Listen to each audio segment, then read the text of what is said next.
தமிழை தாய்மொழி என்று சொல்வதை விட மொழிகளுக்கெல்லாம் தாயாக தமிழ் விளங்கிக் கொண்டிருக்கிறது என்று சொல்வதில் பெரும் மகிழ்ச்சி அடைகிறேன். அப்படிப்பட்ட நம்முடைய தமிழ் மொழிக்கு என்னுடைய முதற்கண் வணக்கத்தை தெரிவித்துக் கொண்டு, திருவாரூர் புத்தக கண்காட்சிக்கு வந்திருக்கும் உங்கள் அனைத்து நல்லுள்ளங்களையும் தியாகராஜா கல்வியல் கல்லூரியின் சார்பாக வருக வருக என வரவேற்பதில் பெரும் மகிழ்ச்சி அடைகிறேன்.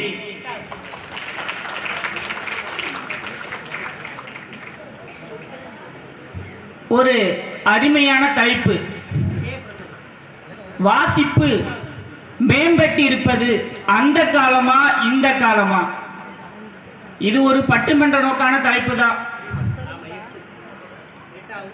அதனால 2 அணிகள் வந்திருக்காங்க. வாசிப்பு திறன் மேம்பட்டு இருப்பது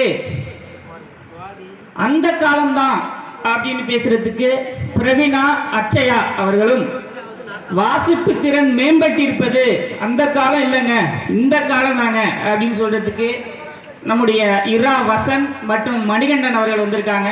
உங்கள் பலத்த கரவசங்களோடு அவர்களுக்கு வாழ்த்துக்களை தெரிவித்துக் கொள்கிறேன்.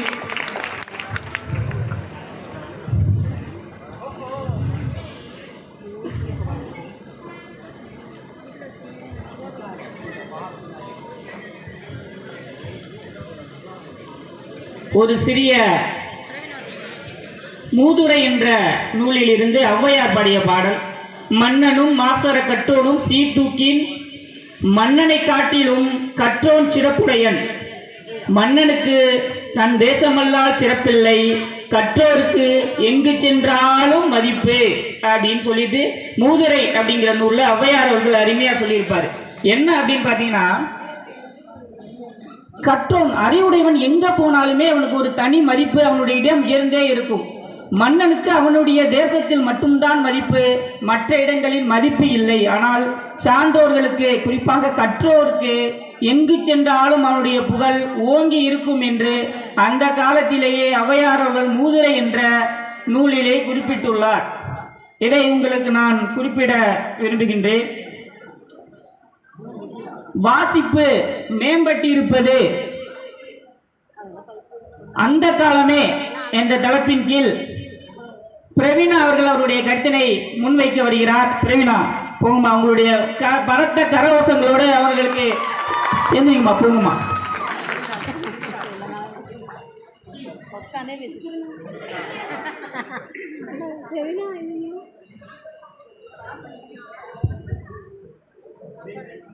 அனைவருக்கும் என் மதிய வணக்கம்.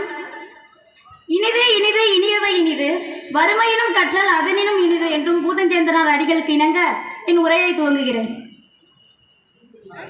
வாசிப்பு மேம்பட்டது அந்த காலமா இந்த காலமா என்னும் தலைப்பில் நான் ஆணித்தனமாக சொல்கிறேன். அந்த காலமே அந்த காலமே அந்த காலமே. எங்களுடைய அந்த கால வாசிப்பு அடித்தளமாக விளங்குகிறது. உங்களுடைய இந்த கால வாசிப்புல நீங்க என்னத்தை அப்படி கண்டுட்டீங்கன்னு பேச வந்தீங்கன்னு எனக்கு ஒன்றும் புரியல. அவங்க கண்டுகிட்டவங்க பேச வந்திருக்காங்க. அப்படி என்னத்தை கண்டுகிட்டாங்க ஐயா, சொல்லுங்க. அவங்க சொல்லுவாங்கம்மா, நீங்க உங்களுடைய வாதத்தை முன்வைங்க. உங்களுக்கு எதிர்வாதம் பண்றதுக்கு அவங்க தயார் நிலையில இருக்காங்க. அடித்தளமாக விளங்குனதே வாசிப்பு அந்த காலம் தான் நான் சொல்றேன். அக்கா வான்மதி அக்கா பேசுங்கம்மா, தயார் இருக்கு, நீங்க பேசலாம்.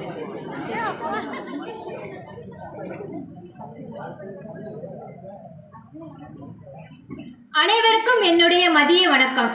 வாசிப்பு மேம்பட்டது அந்த காலம் என்று நான் பேச வந்துள்ளேன். இப்ப இருக்கிற வாசிப்பை நம்மள்ட்ட பிடுங்கினதே இந்த காலம் மொபைல் தானுங்கய்யா.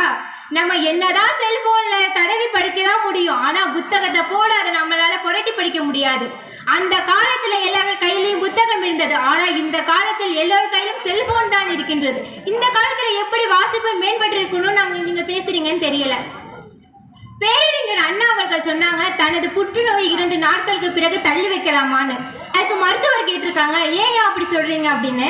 நான் ஒரு புத்தகத்தை வாசித்து கொண்டு இருக்கிறேன், அது முடிஞ்சதுக்கு அப்புறம் என்னோட அறுவை சிகிச்சையை மேற்கொள்ளலான்னு. அந்த காலத்திலே அவங்க ஒரு உயிருக்கு உள்ள போராட்டத்தில் அவங்க வாசிப்பதான் முக்கியம்னு சொல்லி அந்த அறுவை சிகிச்சையை தள்ளி வச்சாங்க. இதுல இருந்தே நம்ம தெரிஞ்சுக்கலாம் வாசிப்பு மேம்பட்டது அந்த காலம் தான். அருமை அருமைமா, கைதட்டுமா உங்களுக்கு கரகோஷங்களோடு. பேரறிஞர் அண்ணா அவர்கள். அடுத்து ஒரு அறிஞரை சொல்லலாம். காரல் மார்க்ஸ் அவங்க மனைவியோட இணைந்து வாழ்ந்ததை விட அந்த புத்தகத்தின் மீது தான் அவங்க இணைந்து வாழ்ந்தாங்க. அந்த கால வாசிப்புங்கிறது ரொம்ப ஆர்வமா அழகா கற்பனையா ஒரு காட்சியை அவங்க முன் வச்சு வாசிச்சுட்டு இருந்தாங்க. ஆனா இந்த காலத்துல வாசிப்புக்கு ஆர்வமும் கிடையாது, அதை புரிஞ்சுக்கிட்டும் படிக்கிறது கிடையாது. ஒரு எக்ஸாம்ல நம்ம மார்க் வாங்கணும், எக்ஸாம் பாஸ் பண்ணாலே போதும்னு நம்ம மனப்பாடம் பண்ணிட்டு அங்க போய் எழுதிட்டு இருக்கோம். ஆனா அது கொஞ்ச நேரத்திலேயே மறந்து போயிடுது. அந்த மறந்து போற வாசிப்பு தான் இந்த காலத்துல இருக்கு. அந்த வாசிப்பு இந்த காலத்துல மேம்படுமா என்று என் கருத்தை நான் முன்வைக்கிறேன். நடுவர் அவர்களே, ஐயா நடுவர் அவர்களே, அறிஞர்கள் பல வாய்ப்புகள் அந்த காலத்தில் இருந்தும் வசதிகள் குறைவு. ஆனால் இந்த காலத்தில் வசதிகள் அதிகம் இருக்கின்றன, ஆனால் வாய்ப்பு என்பது குறைவாகத்தான் இருக்கின்றது. இந்த புத்தக கண்காட்சியிலே நம்ம அனைவரும் புத்தகங்களை வாங்கி செல்வோமே தவிர அதை யாராவது முழுமையாக படித்து அதை புரிந்து கொண்டு அதற்கு தேவை நம்ம வெளிப்படுத்துவோமாங்கிறது கம்மிதான். வாசிப்பு மேம்படுவது அந்த கடமை என்று சொல்லி என் உரைவை இதோடு முறைத்துக் கொள்கிறேன். நன்றி, வணக்கம். நன்றிம்மா, அருமையா பேசினாங்க. வாசிப்பு திறன் மேம்பட்டு இருப்பது அந்த காலமே என்று அச்சி அவர்கள் அருமையாக உரையாற்றினார்கள். அவங்க சொல்ற மாதிரி பேரறிஞர் அண்ணாவே எடுத்துக்கலாம். அவருக்கு தீராத ஒரு நோய் ஒன்று வந்துடுது. உடனே வந்து அறுவை சிகிச்சை மேற்கொள்றாங்க மருத்துவர்கள். உடனே என்ன சொல்றாரு மருத்துவர்கள்ட்ட அப்படின்னு பார்த்தீங்கன்னா, ஐயா எனக்கு ஒரு 2 நாள் கழிச்சு நீங்க வந்து அறுவை சிகிச்சை வச்சுக்கிறீங்களா அப்படின்னு கேட்குறாரு பேரறிஞர் அண்ணா. ஏன் சார் இப்படி சொல்றீங்க, நீங்க பண்ணி ஆகணும், அப்படி இல்லைன்னா உங்களுக்கு உடலுக்கு சரியில்லாத ஆயிடும் அப்படின்னு சொல்றாரு டாக்டர். அதுக்கு என்ன சொல்றாப்புல பேரறிஞர் அண்ணா அவர்கள் சொல்றாங்க, இல்லை டாக்டர், நான் வந்து ஒரு நூல் ஒன்று படிச்சுக்கிட்டு இருக்கேன், அதை நான் இன்னும் முழுமையா படிக்கல, அதனால அந்த நூலை நான் முழுமையா படிச்சேங்கிற ஒரு திருப்தி வந்துடும், அதுக்கப்புறம் நான் வந்து அறுவை சிகிச்சை பண்ணிக்கிறேன் அப்படின்னு சொல்லி அந்த டாக்டர்கிட்ட சொன்னாராம். அப்படியாப்பட்ட பேரறிஞர்கள்லாம் அந்த வாசிப்பு திறனை மேம்படுத்த எவ்வளவு வந்து ஒரு ஆர்வம் காட்டியுள்ளார்கள் அப்படிங்கிறது இந்த கதை மூலமா தெரியும். அதை வந்து அருமையா சொன்னார்கள் சகோதரி அச்சியா அவர்கள், அருமையா சொன்னாங்க. அப்படியெல்லாம் இல்லைங்க, வாசிப்பு மேம்பட்டு இருப்பதெல்லாம் வந்து அந்த காலம் கிடையாதுங்க, இந்த காலம்தான் அப்படின்னு பேச வராரு இரா வசந்த் அவர்கள். உங்கள் பலத்த கரகோஷங்களோடு.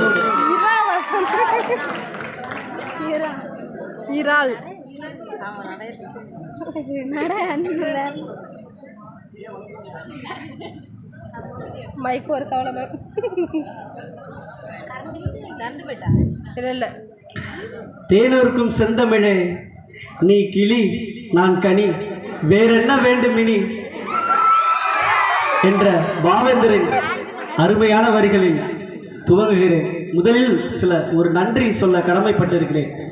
மீண்டும் 3 வருடங்களுக்கு பிறகு மிகப்பெரிய இந்த மாதிரி ஒரு நிகழ்ச்சியை அமைத்ததற்கு மாண்புமிகு ஐயா முதல்வர் ஐயா அவர்களுக்கும், அதனை கண்டுகளிக்க வந்த ஆசிரியர் பெருமக்களுக்கும், மாணவர் செல்வங்களுக்கும், ஐயா நடுவர் ஐயா உட்கார்ந்துருக்காரு, அவருக்கும் மிகப்பெரிய ஒரு நன்றினை தெரிவித்துக் கொள்கிறேன்.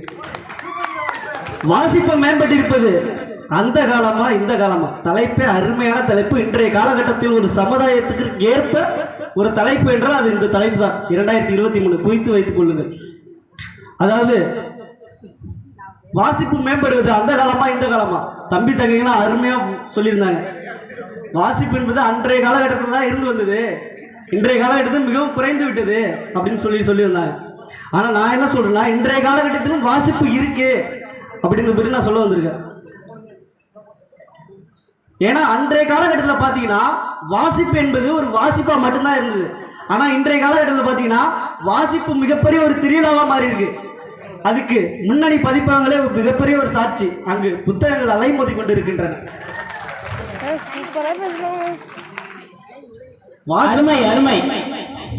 வாசிப்பு இன்றைய காலகட்டத்திலும் மேம்பட்டு இருக்கிறது. ஐயா அந்த காலத்துல புத்தகத்தை பையில வச்சு எடுத்துட்டு போனாங்க.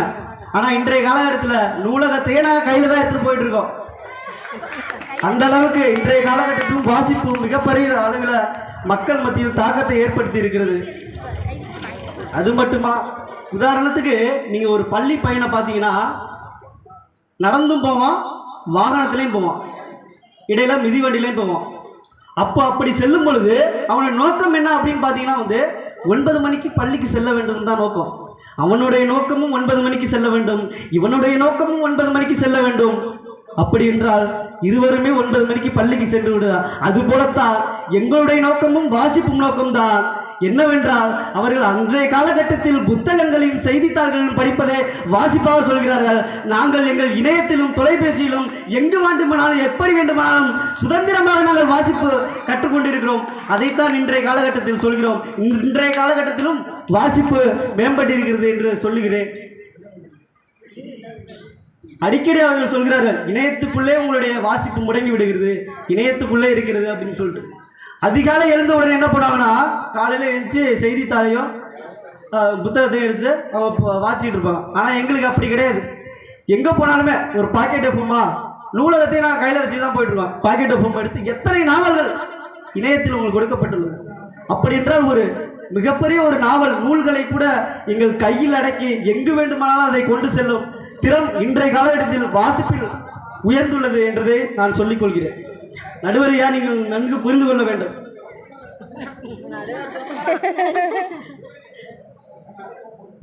எங்களுடைய காலம்தான் வாசிப்பு அதிகம் உள்ளது, அதை நீங்கள் நன்கு புரிந்து கொள்ள வேண்டும்.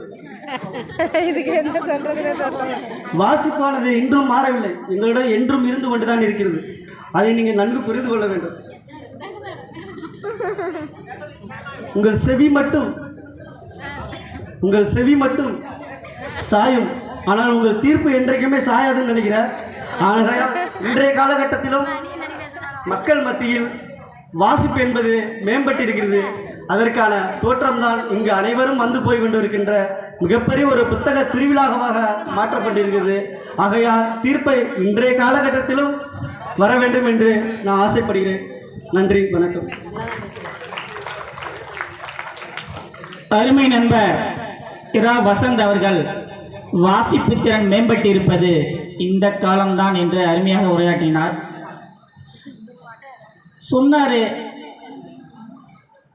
நீங்கள் புரிஞ்சுக்கிங்க அப்படின்ட்டு. புரிஞ்சனால தான் வந்து நடுவர் உட்காந்துருக்கேன். ஏன்னா ஒரு நடுவர் அவர்கள் வந்து 2 பக்கமும் பேசணும். ஒரு நாணயத்தின் இரு பகுதி போல 2 பக்கமும் பேசணும். கருத்தின் அடிப்படையில் தான் நான் வந்து தீர்ப்பு சொல்ல முடியும். உண்மை எங்க இருக்கிறதோ அதுக்கு தகுந்த மாதிரி தான் நான் வந்து தீர்ப்பு சொல்ல முடியும். அருமை சகோதரர் அவர்கள் அருமையாக உரையாற்றினார். அடுத்ததாக அப்படியெல்லாம் இல்லைங்க, அவருக்கு பதில் சொல்லும் விதமாக வாசிப்பு திறன் மேம்பட்டு இருப்பது அந்த காலம் தாங்க அப்படின்னு பேச வர்றதுக்கு மீண்டும் நம்முடைய பிரவீனா அவர்களை உங்கள் பலத்த கரவசங்களோடு மேடைக்கு.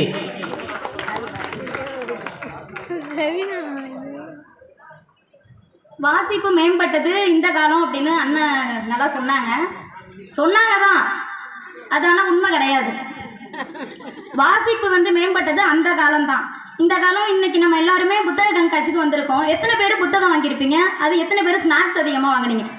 எல்லார் கையிலுமே ஸ்நாக்ஸ் தான் இருந்தது, புத்தகம் யார் கையிலுமே இல்லை. ஒரு நிமிஷம், சில பேர் வேடிக்கை பார்க்க தான் வராங்க.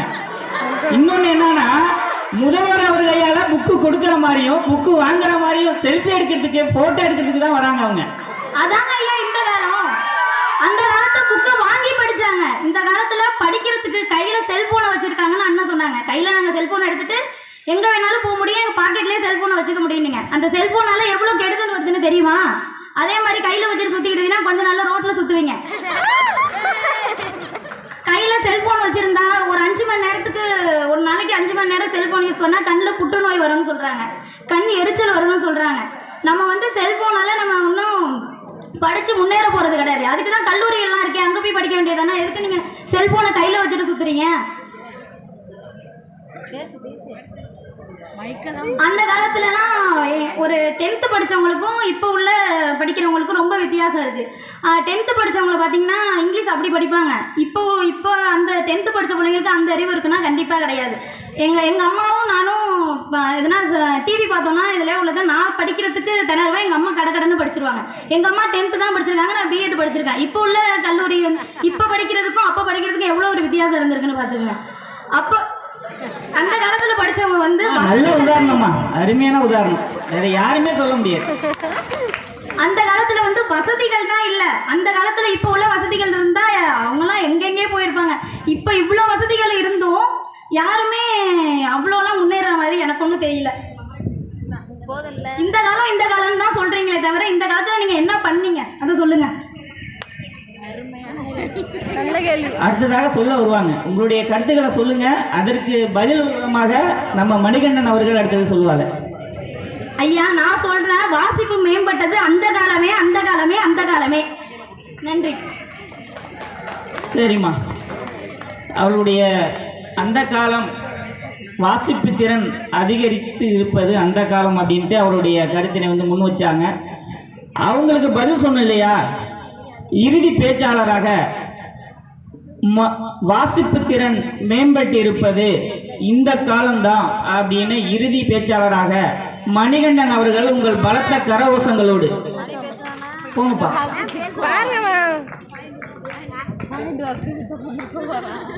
அனைவருக்கும் மத்திய வணக்கம்.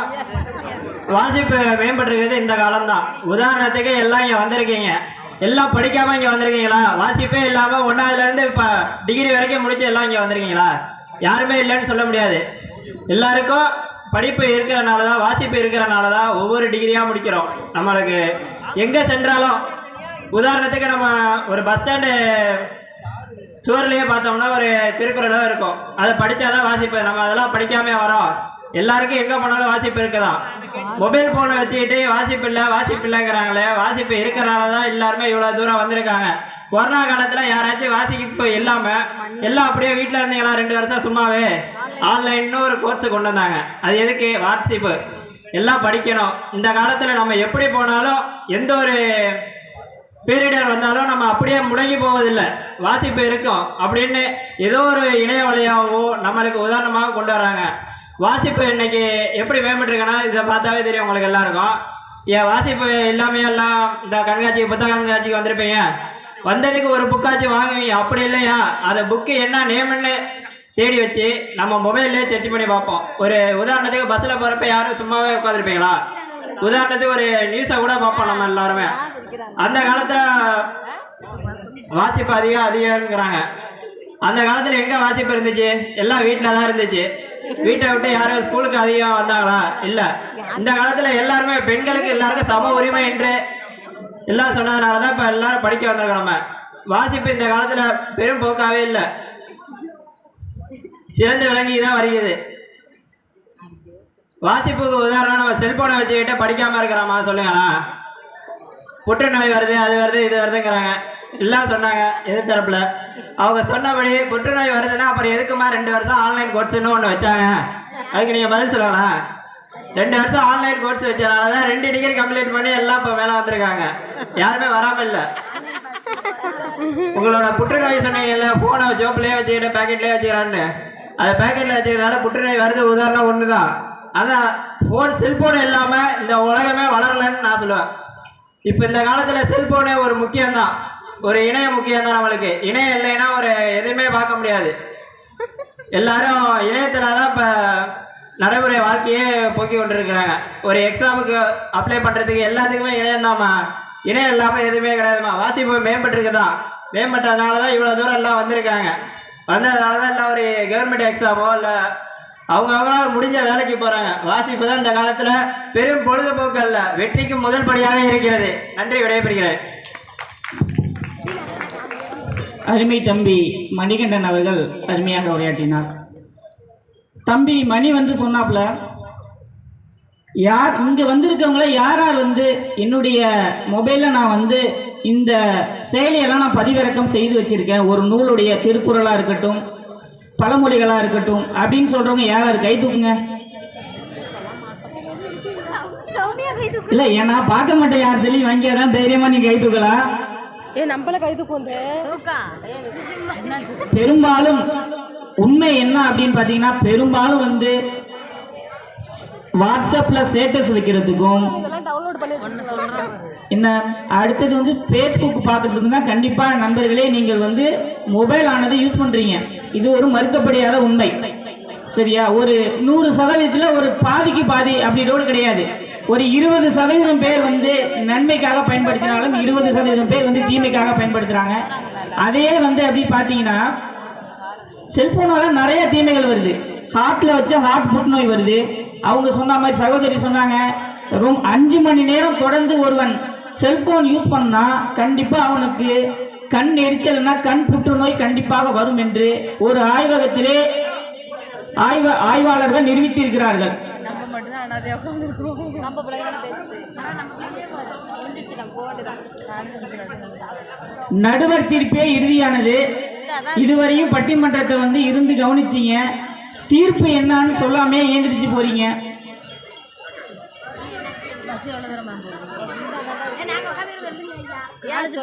ஒரு சின்ன கவிதை. நூலகம் பேசுகிறது. நூலகம் பேசுகிறது. நீங்கள் இன்று என்னை தேடி வந்தால், நண்பர்களே, நீங்கள் இன்று என்னை தேடி வந்தால் இந்த உலகம் உங்களை நாளை தேடி வரும் என்று சொல்வதில் பெரும் மகிழ்ச்சி அடைகிறேன். ஒரு புத்தகம் பேசுகிறது. ஒரு புத்தகம் பேசுகிறது. நீங்கள் என்னை மேலிருந்து கீழாக படிக்கும் போதெல்லாம் நன்றாக நினைவில் வைத்துக் கொள்ளுங்கள். நீங்கள் என்னை மேலிருந்து கீழாக படிக்கும் போதெல்லாம் நாளை உங்கள் மதிப்பு கீழிருந்து மேலாக உயரும் என்பதில் எந்த விதமான மாற்று கருத்தும் இல்லை. பேரறிஞர் அண்ணாவை பத்தி சொன்னாங்க. ஒரு விஷயத்தை முன்னாள் முதல்வர் அவர்களுடைய, நம் நாட்டுடைய முன்னாள் பிரதமர் அவர்கள் ஜவஹர்லால் நேரு தமிழ்நாட்டுக்கு வராரு. வந்து அப்போ ஒரு புக்கு, பொருளாதார சம்பந்தப்பட்ட ஒரு புக்கு வந்து வெளியிடுறாங்க, புதுசா வெளியிடுறாங்க. அப்ப என்ன பண்றாரு, அப்போ வந்து சென்னையில வந்து கன்னிமாரா நூலகத்தில் போய் தேடி பார்க்குறாரு ஜவஹர்லால் நேரு. ஒரு நாட்டின் பிரதமர் வந்து கன்னிமாரா நூலகத்தில் வந்து தேடி பார்க்குறாரு. அந்த புக்கே கிடைக்கல. உதவியாளர்கள் சொல்றாரு, நீங்க வந்து அந்த ரிஜிஸ்டர்ல வந்து அந்த பதிவு பண்ணி வச்சிருப்பாங்க, அந்த புக்கை வந்து யாராவது வாங்கிட்டு போயிருப்பாங்க, அந்த ரிஜிஸ்டர்ல பார்த்தா யாருன்னு தெரிஞ்சிரும் அப்படின்னு சொல்றாங்க. உடனே அந்த பதிவை எடுத்து பார்க்கும்போது நண்பர்களே, அதில் இருந்தது யார் பேர் தெரியுமா? முன்னாள் முதல்வர் பேரறிஞர் அண்ணா அவர்களுடைய பேர் தான் அதில் இருந்தது. இதில் இருந்து என்ன தெரிகிறது அப்படின்னு பார்த்தால், வாசிப்பதை அந்த காலத்தில் அதிகமாக முக்கியத்துவம் கொடுத்திருக்கார்கள். கற்கை நன்றே கற்கை நன்றே பிச்சை பொதினும் கற்கை நன்றே அப்படின்னு சொன்ன அதிவீர பாண்டியன். படிக்கணும், நல்ல நூலை படிக்கணும், பிச்சை எடுத்தாவது படிக்கணும் அப்படின்னு சொன்னாங்க. அப்ப அந்த படிப்போட முக்கியத்துவத்தை வந்து அந்த காலத்திலே வந்து சங்க காலத்துமா இருக்கட்டும், அதுக்கு பின்னாடி வந்த புது கவிஞர்கள் எல்லாருமே இந்த வாசிப்பு திறனை மேம்படுத்த புது முயற்சிகளை எடுத்து வராங்க. அந்த காலம் இந்த காலம் ஒன்றை மட்டும் நினைவில் வைத்துக் கொள்ளுங்கள், பழமை என்பது என்றும் மாறாது. பழமை என்பது என்றும் மாறாது. காலத்திற்கு ஏற்ற போல், சூழலுக்கு ஏற்றால் போல் பழமையை நாம் மாற்றி அமைக்கிறோம் என்று சொன்னால் அது மிகையாகாது. வாசிப்பு திறன் மேம்பட்டு இருப்பது அந்த காலம்தான். ஏன்னா அந்த காலத்திலேயே இருந்து அவங்க முன்மொழிஞ்சிருக்காங்க, இந்த நூலை எழுதணும், இந்த நூலை நீ இப்படி படிக்கணும், வாசிக்கணும்ட்டு முன்மொழிஞ்சிருக்காங்க. நம்ம அதை வழிமொழிஞ்சிக்கிட்டு வரோம். நல்லா புரிஞ்சுங்க, முன்மொழிஞ்சிருக்காங்க, நம்ம வழிமொழிஞ்சிக்கிட்டு வரோம்.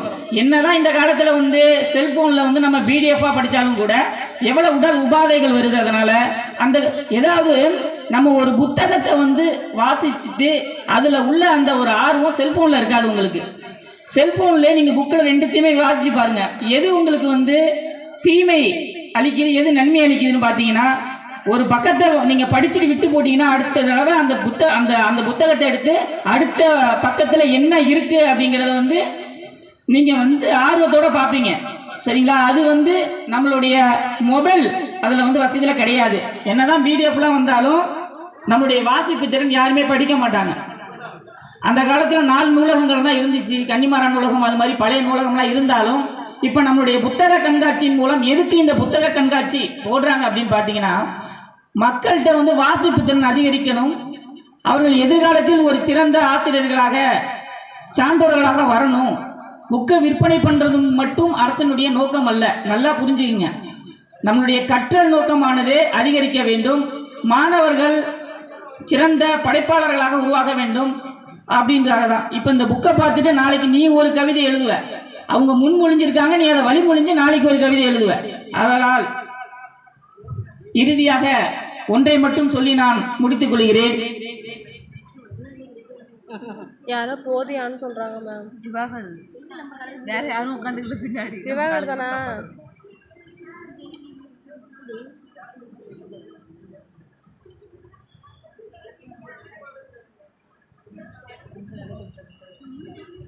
பணம் இருந்தால் புத்தகத்தை வாங்கி படி. பணம் இருந்தால் புத்தகத்தை வாங்கி படி. பணம் இல்லை என்றால் நூலகத்தில் படி. எதுவும் முடியவில்லை என்றால் புத்தகத்தை திருடியாவது படி என்று சொல்லிக்கொண்டு வாசிப்பு திறன் மேம்பட்டு இருப்பது அந்த காலமே என்று தீர்ப்பளித்து பட்டிமன்றத்தை நிறைவு செய்கிறேன். நன்றி, வணக்கம்.